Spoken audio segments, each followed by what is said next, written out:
Good morning बच्चों। आज हम लोग परंपरागत ऊर्जा स्रोत के बारे में पढ़ेंगे। तो हम लोग कल डिस्कस कर चुके थे जो दो प्रकार के ऊर्जा के स्रोत हैं, एक है परंपरागत और दूसरा है गैर परंपरागत। ठीक है, उसमें से हम लोग देखते हैं कि मुख्य रूप से परंपरागत ऊर्जा स्रोत कौन कौन से हैं। तो देखो, पहला ये जलावन की लकड़ी। क्या है? जलावन की लकड़ी। लाभ इससे हमें क्या होता है? आसानी से उपलब्ध होता है, यही एक लाभ है। दूसरा, ग्रामीण जनता के लिए ऊर्जा का स्रोत है। तो जलावन की लकड़ी हमें आसानी के साथ प्राप्त हो जाती है और ग्रामीण जनता के लिए ऊर्जा का स्रोत क्या है? जलावन की लकड़ी ही। हानि इससे क्या होता है? प्रदूषण उत्पन्न होती है। हम जानते हैं लकड़ी के जलन से धुआं निकलता है, इसमें वायु प्रदूषण होती है। फिर दूसरा क्या होता है?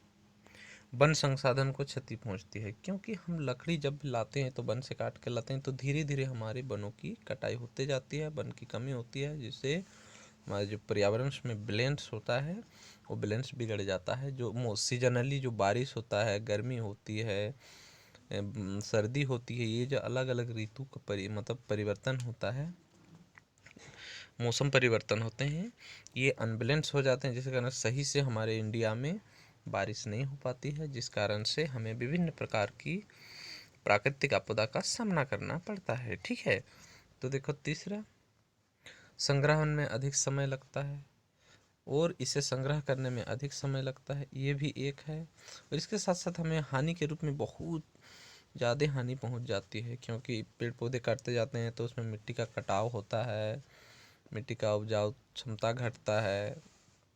एक वन रहता है तो उसमें एक प्राकृतिक आवास के रूप में होता है, जिसमें बहुत सारे जीव जंतु रहते हैं। धीरे धीरे वन कटते जाते हैं तो वो आवास भी जंगली जानवर के लिए खतरा बन जाता है। तो इस प्रकार से वनों से जो लकड़ी काटते हैं उससे हम लोगों का बहुत ज़्यादा हानि होती है। चौथा में देखो, कम लोगों के लिए ऊर्जा का माध्यम। ठीक है, ऊर्जा के लिए ये सभी लोगों के लिए ये ऊर्जा का माध्यम हम लोग उपलब्ध नहीं, जैसे शहर में रहने वाले लोगों के लिए लकड़ी जलावन पॉसिबल नहीं है। ठीक है, तो इस प्रकार से हमें लाभ और हानि जलावन की लकड़ी से दोनों पता चल गया। ठीक है, अब देखो कोयला 2 नंबर में आया। कोयला में क्या है? काफ़ी बड़े भंडार मिलते हैं। ठीक है, तो कोयला के बहुत लाभ यही है कि कोयला का भंडार बहुत ज़्यादा है। ठीक है, दूसरा, विद्युत उत्पादन के लिए एक दक्ष ईंधन है।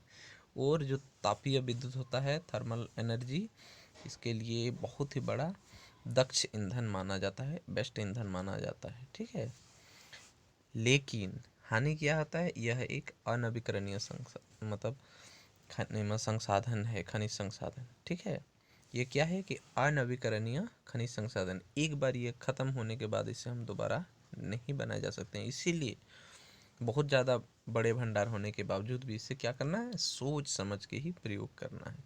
ठीक है, इसमें आसानी के साथ बड़े भंडार मिल जाते हैं, लेकिन है तो ये अनवीकरणीय संसाधन, कितना बड़ा मिले लेकिन डेली प्रयोग करेंगे तो वो धीरे धीरे खत्म हो ही जाएगा। इसीलिए सोच समझ के प्रयोग। दूसरा, विद्युत उत्पादन के दक्ष ईंधन है। हम जानते हैं तापीय विद्युत के लिए कोयला सबसे बेस्ट ईंधन माना गया है, परंतु इसमें बड़े पैमाने पे धुआं भी निकलते हैं और ये वायु प्रदूषण का प्रमुख कारण भी है।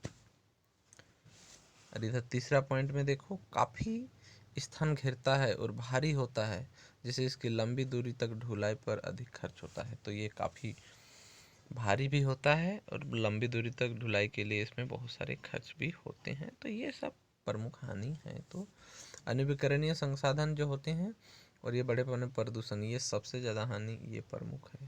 ठीक है, अब हम लोग तेल और प्राकृतिक गैस।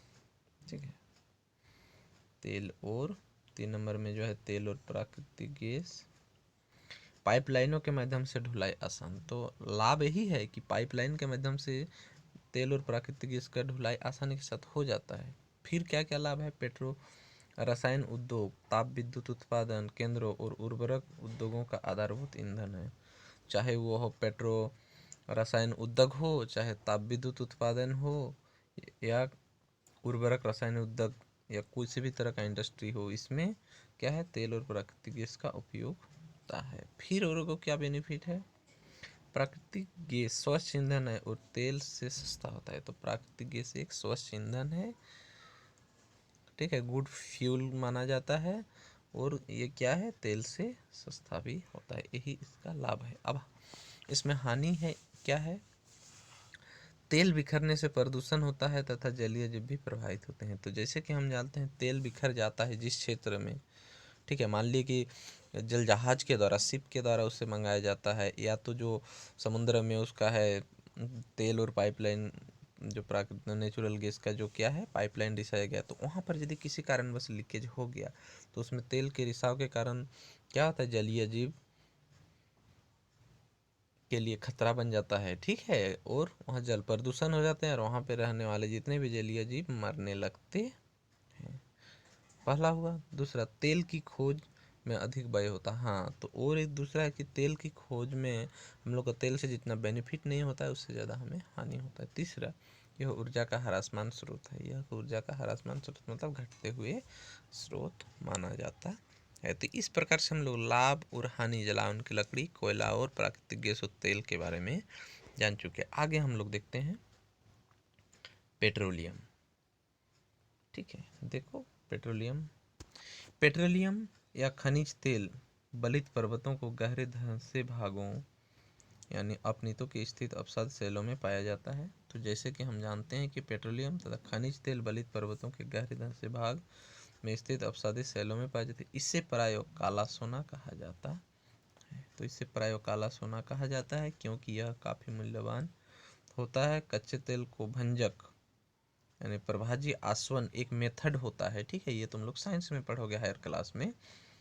ये प्रभाजी आसवन एक मेथड होता है जिसके थ्रू ये तेल को प्यूरिफाई करके निकाला जाता है और अशोधित करके उससे विभिन्न उप उत्पाद जैसे कि पेट्रोल, केरोसिन, डीजल, कोलतार, पैराफिन, मोम, स्नेहक तेल आदि प्राप्त किए जाते हैं। तो हम जैसे कि बता चुके हैं कि पेट्रोलियम एक ऐसा खनिज पदार्थ है जिसमें अलग अलग क्वांटिटी के बहुत सारे उप उत्पाद निकलते हैं। पेट्रोलियम से क्या निकलते हैं, पेट्रोल निकलते हैं, पेट्रोलियम से ही केरोसिन निकलते हैं, ठीक है, पेट्रोलियम से ही डीजल निकलते हैं, पेट्रोलियम से ही कोलतार जिसको हम लोग अलकतरा बोलते हैं, पैराफिन निकलते हैं, पेट्रोलियम से ही मोम निकलते हैं, पेट्रोलियम से ही स्नेहक जिसको हम लोग ग्रीस बोलते हैं आदि प्राप्त होते हैं। तो पेट्रोलियम से बहुत सारे मतलब संसाधन प्राप्त होते हैं जिसको हम लोग अलग अलग तरह से यूज करते हैं। तुम लोग तो हम लोग ज़्यादातर देखते हैं, देखो आज हम लोग पेट्रोल, केरोसिन, डीजल, कोलतार ये चारों का विशेष रूप से, और यहाँ पर स्नेहक तेल, ठीक है, ये सब को हम लोग देखे हैं। लेकिन तो पेट्रोल, केरोसिन, डीजल, कोलतार इसका यूज हम लोग ज़्यादातर देखते आ रहे हैं हमारे दैनिक जीवन में, ठीक है। फिर देखो विश्व में पेट्रोलियम के प्रमुख उत्पादक देश ईरान, इराक, सऊदी अरब, वेनेजुएला, रूस, अल्जीरिया, संयुक्त राज्य अमेरिका तथा यूरोप में उत्तरी समुद्री क्षेत्र है। भारत में पेट्रोलियम असम के डिगबोई, बॉम्बे है जो महाराष्ट्र से कुछ अंदर समुद्र के अंदर पाया जाता है जिसे हम लोग बॉम्बे हाई बोलते हैं, तो कृष्ण और कावेरी नदियों के डेल्टा में पाया जाता है। तो जैसे कि हम लोग जानते हैं कि ये विश्व में जो पेट्रोलियम उत्पादक प्रमुख देश है वो ईरान, इराक, सऊदी अरब, वेनेजुएला, रसिया, अल्जीरिया, संयुक्त राज्य अमेरिका तथा भारत के ये कुछ क्षेत्रों में भी पाए जाते हैं, जैसे असम के डिगबोय, बॉम्बे हाई और कृष्ण और कावेरी नदी के डेल्टाई क्षेत्र में भी कुछ कुछ पेट्रोलियम पदार्थ पाए जाते हैं। अब देखो प्राकृतिक गैस। प्राकृतिक गैस तेल क्षेत्रों में पेट्रोलियम के निक्षेपण के साथ पाई जाती है। तो जैसे कि हम जानते हैं कि प्राकृतिक गैस तेल क्षेत्रों में, जिस क्षेत्रों में तेल पाया जाता है पेट्रोलियम तेल क्षेत्र में पेट्रोलियम के निक्षेपण के साथ ही पे जैसे जैसे पेट्रोलियम का निक्षेपण किया जाता है वहीं पर प्राकृतिक गैस भी पाई जाती है। इससे घरेलू ईंधन एलपीजी, देखो एलपीजी लिक्विफाइड पेट्रोलियम गैस जिसको हम लोग द्रवित पेट्रोलियम गैस, और वाहनों में ईंधन सीएनजी के रूप में आज हम लोग देखते हैं कि प्रत्येक टाउन में ऑटो भी सीएनजी गैस से चलने लगा है, ठीक है, जिससे क्या होता है वायु प्रदूषण पहले की तुलना में कम होने लगी है। तो सरकार भी यही चाहती है कि वायु प्रदूषण कम हो, इसीलिए अभी फ्यूल की जगह सीएनजी गैस का फ्यूल के रूप में यूज, ईंधन के रूप में यूज किया जा रहा है। पहले हम लोग पेट्रोल डीजल का यूज करते थे ऑटो में, आज देखें धीरे धीरे जितने भी न्यू वर्जन का ऑटो आ रहा है, ठीक है, बहुत सारे कार आ रहे हैं, ये सब में सीएनजी गैस से चलते हैं। तुम लोग भी देखे होंगे, हम लोग रांची में रहते हैं तो रांची में भी इधर उधर जाते समय तुम लोग देखो कि बहुत सारा ऑटो में क्या सीएनजी लिखा, फ्यूल टैंक की जगह क्या लिखा है, सीएनजी गैसेस। तो सीएनजी गैस से ही चलने वाले आजकल ऑटो भी आने लगे हैं, बहुत सारे कार और आ ही गए हैं, अब धीरे धीरे इसको चेंज किया जा रहा है, ठीक है, ताकि कम से कम वायु प्रदूषण हो। तो वाहनों में ईंधन सीएनजी कंप्रेस्ड नेचुरल गैस, ठीक है, संपीड़ित प्राकृतिक गैस, जिसको हम लोग कंप्रेस्ड नेचुरल गैस के रूप में प्रयोग किया लाया जाता है। इससे उद्योग ऊर्जा संसाधन के रूप में और उर्वरक संयंत्र में कच्ची सामग्री के रूप में भी लाया जाता है। तो जो नेचुरल गैस होता है, ठीक है, इसको बहुत सारे इंडस्ट्री में भी इसका कच्चे पदार्थों के रूप में प्रयोग किया जाता है। देखो यहाँ पर रूस, इंग्लैंड, नीदरलैंड और नॉर्वे विश्व के प्राकृतिक गैस के प्रमुख उत्पादक। तो ये जो 4 देश हैं, ये प्राकृतिक गैस के सबसे बड़े प्रमुख देश हैं। भारत में प्राकृतिक गैस, तो देखो भारत में जो प्राकृतिक गैस पूर्वोत्तर राज्यों, ठीक है, पूर्वोत्तर राज्यों मतलब उधर हम लोगों का असम तरफ, ठीक है, असम अरुणाचल प्रदेश तरफ, फिर इधर जाके कृष्णा गोदावरी नदी का जो द्रोणी क्षेत्र है उसमें पाए जाते हैं। फिर बॉम्बे हाई में, खंभात की खाड़ी जो गुजरात के कोनाठो में है, ठीक है, गुजरात के जो कॉर्नर है टेढ़ा, उसी जगह कच्छ का रण उसी के बगल में है खंभात की खाड़ी, और अंडमान निकोबार द्वीप समूह में पाई जाती है। तो इतने सारे क्षेत्र हैं। तो तुम लोग मुख्य रूप से याद रखना कि प्राकृतिक गैस विश्व में कौन कौन से देश में पाए जाते हैं। तो रूस, इंग्लैंड, नीदरलैंड और नॉर्वे 4 प्रमुख देश हैं, और भारत में यह गोदावरी कृष्ण गोदावरी के द्रोणी क्षेत्र में, पूर्वोत्तर राज्यों में, खंभात की खाड़ी, बॉम्बे हाई और अंडमान निकोबार द्वीप समूह में ही पाई जाती है, ठीक है। आगे हम लोग देखते हैं जल विद्युत।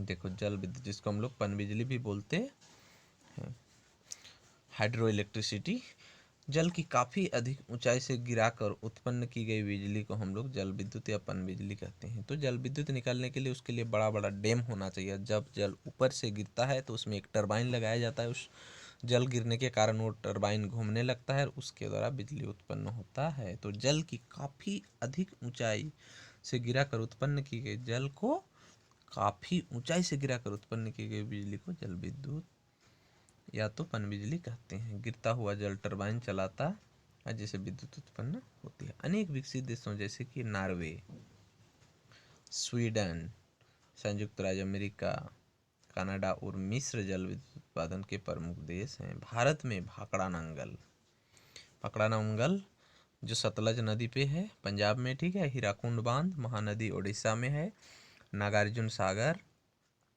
जो कृष्णा नदी पे है, ठीक है, और दामोदर घाटी की परियोजनाएं जो झारखंड में कुछ महत्वपूर्ण जल विद्युत परियोजनाएं हैं। और भी बहुत सारे छोटे छोटे हैं, ये कुछ बड़े बड़े जल विद्युत परियोजना है जिसका नाम दिया है। भारत में भाखड़ा नंगल, हीराकुंड, नागार्जुन सागर बांध, दामोदर घाटी परियोजना झारखंड जल विद्युत की कुछ प्रमुख योजनाएं हैं। तो आज हम लोग जितने भी जो परंपरागत ऊर्जा के स्रोत तथा परंपरागत ऊर्जा के बारे में हम लोग विस्तार से पढ़ चुके। तो कल हम लोग जो नेक्स्ट क्लास होगा, कल से इसे तुम लोगों का परीक्षा स्टार्ट हो रही है, इसीलिए